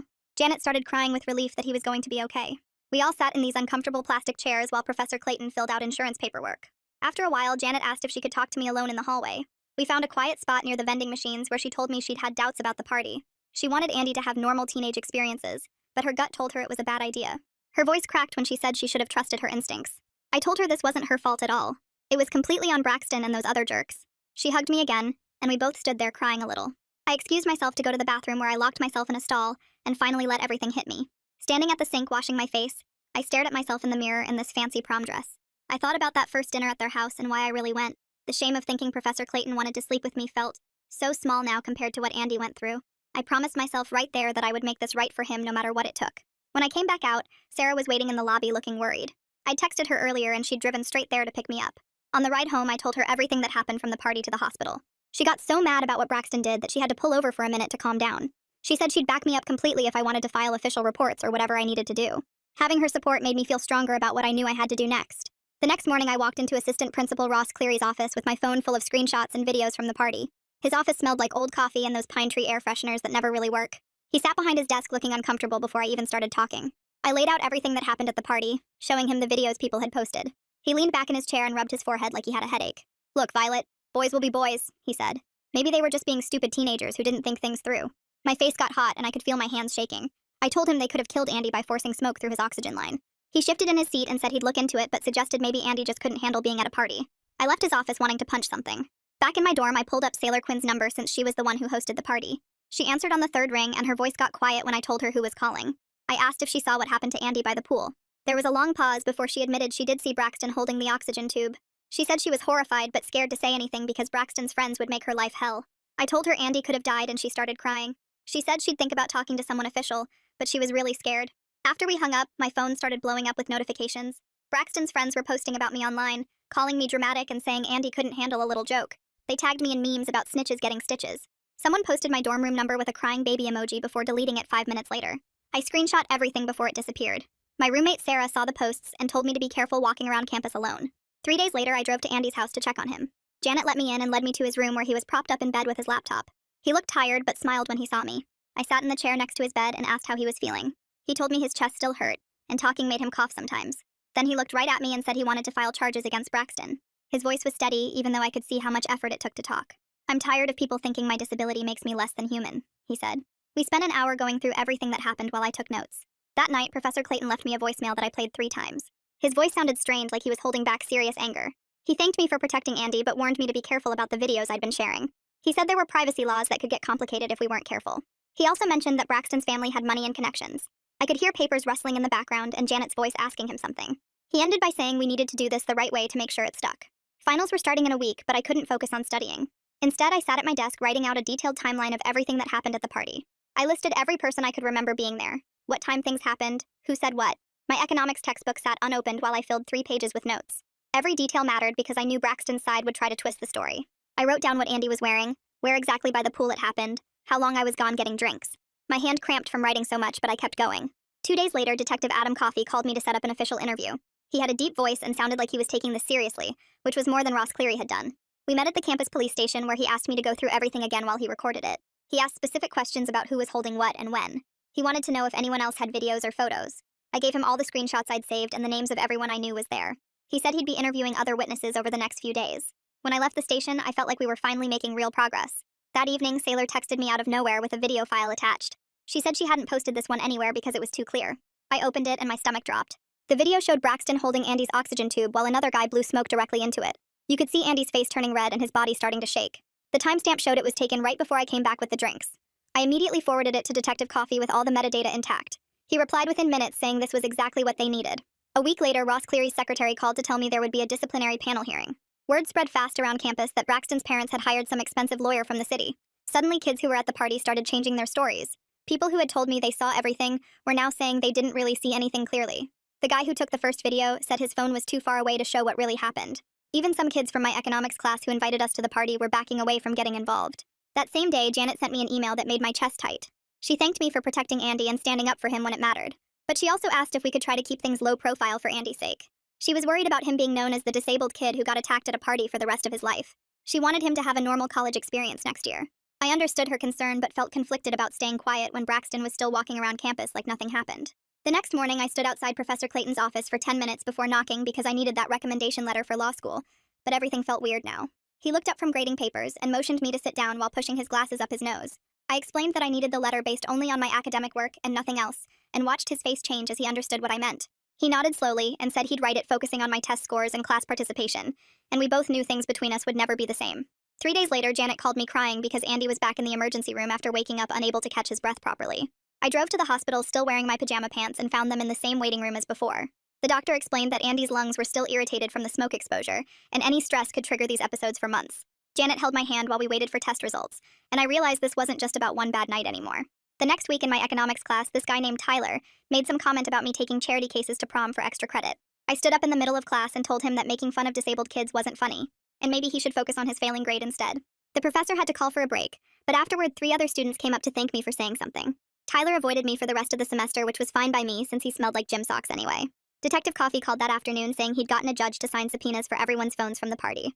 Within 2 days, he had 17 more videos, including ones showing faces clearly and audio of people laughing while it happened. He sent me copies of the court documents showing how many people had been recording and posting and deleting evidence afterward. The digital trail was way bigger than anyone thought, with some videos already shared hundreds of times before being taken down. Ross Cleary scheduled a meeting with me and Janet at his office where he suggested we could handle this quietly without courts. He proposed having Braxton write an apology letter and do 50 hours of community service at a disability center as punishment. Janet looked tired and said maybe that would be enough to avoid putting Andy through a trial, but I couldn't stay quiet. I told them that letting Braxton off easy just taught him that hurting people had no real consequences if your parents had money. Cleary shifted in his chair and said we should think about what was best for everyone involved, including the school's reputation. That night around 11, my phone buzzed with a text from Andy that made my hands shake. He wrote that he remembered more from that night, including Braxton leaning down and calling him a waste of oxygen right before everything went dark. He said Braxton told him nobody would care if he stopped breathing because he was already basically dead anyway. Andy said he hadn't told his parents yet because he didn't want to upset them more but needed someone to know. I screenshot the messages and added them to my folder of evidence while trying not to throw my phone at the wall. 2 days later, I was walking past the student union when Braxton appeared with 2 of his football buddies flanking him. He blocked my path and said his dad knew the district attorney and nothing was going to happen no matter what videos I had. He smirked and said I should focus on graduating instead of playing detective for some vegetable kid who couldn't take a joke. I kept my face calm and my hands steady as I pulled out my phone and started recording without him noticing. He kept talking about how his lawyer would destroy any case and how nobody cared about one weird kid getting pranked at a party. I let him finish, then walked away without saying anything while making sure the whole conversation was saved to my cloud storage. Professor Clayton caught me after class the next day and asked if we could talk privately in his office. He closed the door and stood by his desk looking uncomfortable as he apologized for putting me in such an awkward position with the dinner invitation. He said he realized how it must have looked to me, and that he should have been clearer about his intentions from the start. He rubbed his beard and said he felt terrible about the whole misunderstanding and wanted to make sure I knew he never meant anything inappropriate. I sat there for a minute, then decided to just tell him the truth about why I dressed that way for dinner. I explained how I thought he wanted something else, and had prepared myself to deal with it for my grade. His face turned red and he covered his eyes with his hand, while we both sat there cringing at how badly we'd both misread the situation. After a long silence, he said we should keep things strictly professional from now on, and I agreed immediately. He promised my recommendation letter would focus only on academics, and we shook hands like business partners sealing a deal. Later that week, Sailor found me in the library, and sat down looking nervous about something. She said she'd been thinking about testifying at the disciplinary hearing, but was scared of what Braxton's friends might do to her. I told her Detective Coffee could arrange for campus security to be present, and make sure she was protected from any retaliation. She bit her lip and said she'd do it if she could have someone with her for support during the testimony. We spent an hour going over what she remembered and writing it all down so she'd feel prepared when the time came. The hearing was scheduled for Monday morning in the admin building, and I showed up early wearing my most serious outfit. The conference room had a long table with 5 panel members already seated, shuffling through papers and looking uncomfortable. Ross Cleary sat at one end, avoiding eye contact, while the others included 2 professors I recognized and 2 people from student affairs. They'd set up a laptop to show the videos and had printed copies of all the statements we'd submitted. Andy's written statement was on top of the pile, 3 pages typed by Janet since he couldn't hold a pen steady enough to write it himself. The panel chair started by reading it out loud, and I watched 2 of the members' faces change as they heard Andy describe being called a waste of oxygen before everything went dark. One professor put her hand over her mouth when the statement described how he woke up in the hospital, not knowing if he'd ever breathe normally again. They played the first video next, the one from Sailor's phone that showed Braxton holding the oxygen tube while smoke poured into Andy's mask. The room went completely silent except for Andy's recorded gasping sounds. Then they played the second video someone else had sent me, showing the football players laughing while Andy shook in his chair. The student affairs woman looked like she might throw up. Just as they were about to call the first witness, the door opened and a man in an expensive suit walked in carrying a briefcase. He introduced himself as Braxton's lawyer and immediately asked for the hearing to be postponed since there was an active criminal investigation. He argued the school shouldn't take action until the legal process played out, throwing around terms like due process and potential liability. The panel members looked at each other nervously, and Ross Cleary jumped on the suggestion like a lifeline. After 20 minutes of discussion, they voted to adjourn until the criminal case was resolved, which the lawyer said could take months. I left the building wanting to punch something. Detective Coffee called me that afternoon while I was stress-eating ice cream in my dorm. He explained that the district attorney's office had reviewed the case and Braxton would most likely face misdemeanor reckless endangerment charges, not felony assault like I'd hoped. The maximum penalty would be a year in jail, but more likely probation and community service. He said proving intent for felony charges was harder when alcohol was involved, and juries sometimes saw these things as pranks gone wrong. I hung up feeling defeated. That night I couldn't sleep, so I opened my laptop and went to our campus Reddit page. I created a throwaway account and typed out everything that had happened, from the prom to the hospital to the hearing getting postponed. I didn't use real names but gave enough details that people would know who I meant. Within an hour, the post had 50 comments, and by morning it was the top post with over 300. Half the comments supported Andy and called for justice, while others said I was overreacting to a harmless prank. But then people started sending me private messages saying they'd seen other incidents with the same football players. One girl said Braxton had dumped a kid's wheelchair off a ramp the previous year. Another person had video of him mocking a student with a speech impediment. The campus newspaper picked up the story, and suddenly parent Facebook groups were sharing it everywhere. Moms were posting about their own kids with disabilities and demanding the school take action. The local news called asking for interviews. Even some football players started speaking up, saying Braxton had crossed a line and didn't represent the team. A linebacker named Armand posted that his little brother had cerebral palsy, and what Braxton did was disgusting. 2 days later, the athletic director sent an email to all students announcing Braxton was suspended from the football team pending the outcome of the investigations. It wasn't enough, but at least it was something. His name came off the roster and his locker got cleared out. Some of his friends tried to start a petition to reinstate him, but it only got 12 signatures. The next week, Detective Coffee called with better news. The district attorney had filed formal charges and Braxton had been arrested that morning. His parents posted bail within hours, but at least there was an official record now. The case would move forward even if slowly. He had a court date set for next month and would have to enter a plea. Meanwhile, I still had finals to deal with. Professor Clayton had submitted my recommendation letter to the law schools without mentioning anything about Andy or the whole situation.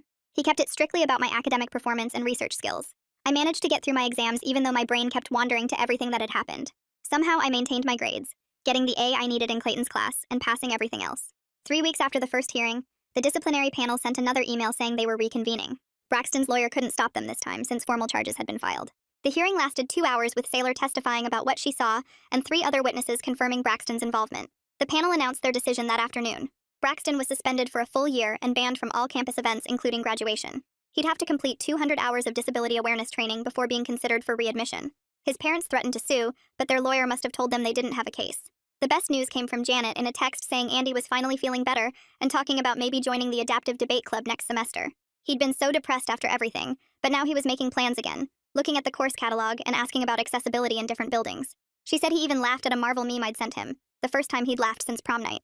2 weeks later, the school set up this mediation session, where Braxton had to apologize to Andy face-to-face. We all sat in this sterile conference room at the admin building with a mediator who kept checking her watch like she had somewhere better to be. Braxton showed up in a suit with his parents and their lawyer, looking like he'd rather be anywhere else. He read this prepared statement about how sorry he was for his actions, and how he understood the severity of what he'd done. His voice was flat, and he kept looking at his lawyer instead of Andy. Andy just sat there in his wheelchair listening, his face totally blank. When Braxton finished, the mediator asked if Andy wanted to respond, but he just shook his head. The whole thing took 20 minutes, and they made us sign papers saying the apology had been delivered. Janet gripped my hand so hard it hurt, while Professor Clayton's jaw stayed clenched the entire time. The lawyer made sure everything got documented and recorded, saying it would help with the criminal case. That night, we all met at Clayton's house to talk about what came next. Janet made pasta, and we sat around their dining table trying to figure out boundaries now that everything had gotten so complicated. Andy said he wanted me to stay in his life as a friend, that I was one of the few people who treated him normal. Professor Clayton cleared his throat and said he appreciated everything I'd done, but understood if I needed distance from their family. I told them I wasn't going anywhere, that Andy was my friend now, and that wasn't changing. We agreed I'd come over once a week to watch movies with Andy, and that Clayton would keep our professor-student relationship strictly professional. Sarah and I stayed up until 3 in the morning that night talking about everything. She'd been there through all of it, bringing me food when I forgot to eat during the hearings, and letting me cry on her shoulder when it got too heavy. She told me she was proud of me for standing up for Andy when it would have been easier to walk away. I admitted I'd learned more about myself this semester than in all my other years of college combined. She said watching me fight for Andy made her want to be braver too, to stop staying quiet when she saw wrong things happening. The next morning, I got an email from my top choice law school saying I was on the wait list. My grades were good enough, but they had limited spots and tons of qualified applicants. I spent the whole day writing an addendum to my application about how this experience with Andy showed me why I wanted to be a lawyer. I wrote about seeing how the system failed disabled people and how I wanted to help change that. I sent it off, hoping it would make a difference, but trying not to get my hopes up too much. 3 days later, the disability advocacy group on campus asked me to speak at their community forum. My hands shook as I stood at the podium in front of about 50 people, mostly parents and students with disabilities. I talked about what happened at the party and how important it was to step in when you see someone vulnerable being hurt. I explained how the football players thought Andy was less than human because of his wheelchair, and how that kind of thinking was dangerous. My voice cracked when I described finding Andy blue and shaking, but I pushed through. After I finished, a mom came up with tears in her eyes and thanked me for protecting someone's child when they couldn't be there. A guy in a wheelchair rolled up and said he wished more people understood that disabled doesn't mean worthless. The next week, Saylor found me after my economics final. She pulled me aside and thanked me for having her back during the investigation, when Braxton's friends were pressuring her to stay quiet. She said she'd been scared to lose her social standing, but watching me fight made her realize some things were more important than popularity. We exchanged numbers, and she said she wanted to stay in touch, that we'd both been changed by what we saw that night. A few days later, Ross Cleary sent out an email to all students announcing new policies for school events. All chaperones would now need training on students' medical needs and emergency response procedures. Any student with medical equipment would have a designated safe zone at events where they couldn't be separated from their devices. It wasn't enough, but at least the school was admitting they'd failed to protect Andy. The policy changes would help future students, even if they came too late for him. Detective Coffey called the next week with news about Braxton's case. The district attorney had offered a plea deal, and Braxton's lawyer had accepted. He'd get 2 years probation and 200 hours of community service specifically with disability organizations. He'd also have to do mandatory counseling about respecting vulnerable populations. Coffey said it wasn't prison time, but it was documented accountability that would follow Braxton forever. If he messed up during probation, he'd face real jail time. The judge had to approve it, but Coffey said that was basically guaranteed given the evidence. 2 months after everything started, Andy invited me over to watch the new Marvel show. We sat in his living room eating popcorn while he explained all the Easter eggs I was missing. There was no awkwardness anymore, just two friends hanging out and arguing about whether the show was better than the movies. Janet brought us cookies and Clayton waved from his study, but otherwise they left us alone. Andy laughed at my terrible theories about where the plot was going, and I helped him when his hands cramped up from holding the popcorn bowl. 3 months after that first dinner at Clayton's house, I was checking my email between classes when I saw it. The law school had accepted me off the waitlist for the fall semester. My addendum about Andy must have made the difference because they specifically mentioned my commitment to advocacy in the acceptance letter. I called Andy first, and he cheered so loud his mom came running to check if he was okay. The next few weeks brought news about Braxton that I never expected to hear. Andy texted me one afternoon saying kids from his therapy group had seen Braxton at the disability center doing his community service hours. They said he was actually helping feed some of the younger kids and didn't seem angry about it anymore. Andy said we'd never be friends with him, but maybe the experience was teaching him something. I ran into Janet at the campus coffee shop a month later, and she told me she'd started volunteering with the disability advocacy group that formed after what happened. She was helping them push for better training for campus security and party monitors. We sat together for 20 minutes while she showed me the new policies they were proposing. She squeezed my hand before leaving and said having something positive to focus on was helping her process everything. Professor Clayton asked me to stay after class one day to discuss my senior thesis proposal. He marked up my draft with helpful notes and suggested 3 books that would strengthen my argument. There was no weirdness between us anymore, just a normal professor helping a student who wanted to learn. He even wrote me a second recommendation letter for a scholarship I was applying for. The professional boundaries were clear now, and somehow we'd turned that awful first dinner into something actually valuable. Andy called me screaming with excitement in April because he'd gotten his acceptance letter to our university. He was starting in the fall as a political science major, and already had meetings set up with the Disability Services Office about accommodations. He said watching the system fail him had made him want to fix it from the inside. His mom was already looking at accessible apartments near campus. I helped him register for classes, and we picked out 2 that we could take together. Sailor found me outside the library to tell me about the new organization she was starting. She'd gotten funding from student government to create a bystander intervention program for parties. She wanted students trained to spot dangerous situations and know how to step in safely. She said watching me fight for Andy had shown her that one person really could make a difference. The program already had 30 volunteers signed up for the first training session. She asked if I'd speak at their first meeting about recognizing medical emergencies. Finals came and went, and somehow I managed to keep my grades up despite everything. The day grades posted, I had my 3.9 GPA and the honors designation I'd worked so hard for. My acceptance to the district attorney's summer internship program came the same week. They specifically mentioned my experience with victim advocacy in the acceptance email. The internship coordinator said they needed people who understood why protecting vulnerable populations mattered. I'd spend the summer working on real cases and learning how the system actually worked. My graduation day was perfect May weather, and my parents drove up to watch me walk across the stage. Andy rolled up to the reception in his wheelchair that he'd covered in Marvel stickers and superhero decals. He'd added racing stripes down the sides and LED lights under the seat that pulsed different colors. He grabbed my hand and thanked me for seeing him as someone worth protecting, when everyone else just saw his chair. I told him he'd shown me what real strength looked like, and that our friendship was the best thing to come out of that whole mess. We took pictures together in our matching Spider-Man shirts that we'd planned weeks ago. Sarah helped me pack up my dorm room the next week, and we sorted through 4 years of college stuff. I found the outfit I'd worn to that first dinner at Clayton's house stuffed in the back of my closet. Sarah laughed when I held up the tiny skirt, and we both shook our heads at how wrong I'd been about everything. That dinner invitation that I thought would be my lowest point had actually changed my whole life. I'd gone there ready to do whatever it took for a grade and instead found a friend who needed help. Andy and I had plans to see the new Marvel movie next week before I started my internship. Janet was making dinner for all of us to celebrate my graduation and Andy's acceptance. Professor Clayton would be there too, probably wearing another mothball blazer and making dad jokes. The whole thing felt like family now in a way I never could have imagined that first night. Everything that happened after prom had been horrible, but it led to something better. I knew exactly what kind of lawyer I wanted to be now, and it had nothing to do with making money or winning cases. It was about making sure people like Andy had someone fighting for them when the system tried to look away. My law school orientation was in 3 months, and I already knew I'd focus on disability law and victim advocacy. The story that started with me dressing like I was headed to work a corner had turned into finding my actual purpose. Well, folks, that's it from me today.